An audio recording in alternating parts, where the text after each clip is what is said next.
ఆంధ్రప్రదేశ్ రాజధాని అమరావతి నిర్మాణ పనులను ప్రధాని మోదీ చేతనే కూటమి ప్రభుత్వం అట్టహాసంగా పునః ప్రారంభిస్తుండటం దానిని 5 ఏళ్లు పాడుపెట్టిన మాజీ సీఎం జగన్మోహన్ రెడ్డికి చెంపదెబ్బ వంటిదే అని భావించొచ్చు.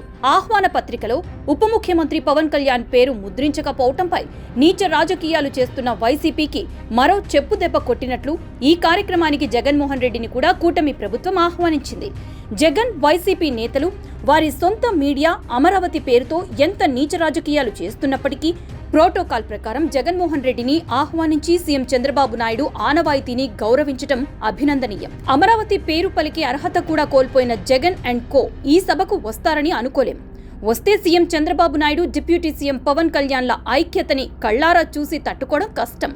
ప్రధాని మోదీ సీఎం చంద్రబాబు నాయుడిని, పవన్ కళ్యాణ్ని పొగుడుతుంటే చిరునవ్వుతో విని భరించటం ఇంకా కష్టం.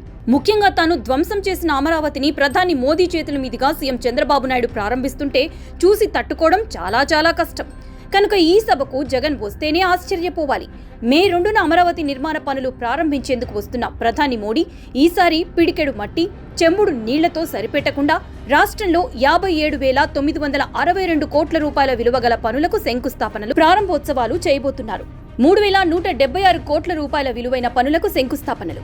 1 నాగాయలంకలో క్షిపణి పరీక్షా కేంద్రం, 2 విశాఖలో రిషికొండ బీచ్ సమీపంలో 172 కోట్ల రూపాయలతో యూనిటీ మాల్, 3 గుంతకల్ పశ్చిమం నుంచి మల్లప్ప గేటు వరకు రైల్వే ప్రాజెక్టు, 3,680 కోట్ల రూపాయలతో పూర్తి చేసిన ప్రాజెక్టులకు ప్రారంభోత్సవాలు.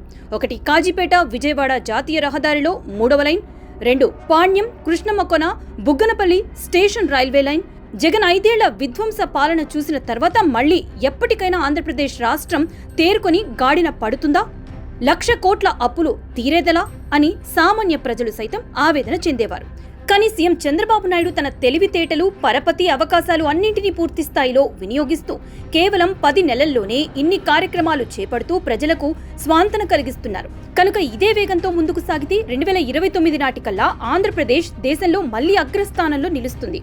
కనుక ఇకనైనా వైసీపీ నేతలు వారి అధినేత అమరావతిని, దానిని నిర్మిస్తున్న సీఎం చంద్రబాబు నాయుడిని చూసి ఏడవడం మానుకొని ప్రజలు మనకి కూడా ఇటువంటి గొప్ప అవకాశం ఇచ్చినప్పటికీ సద్వినియోగం చేసుకోలేకపోయామే అని ఏడవాలి.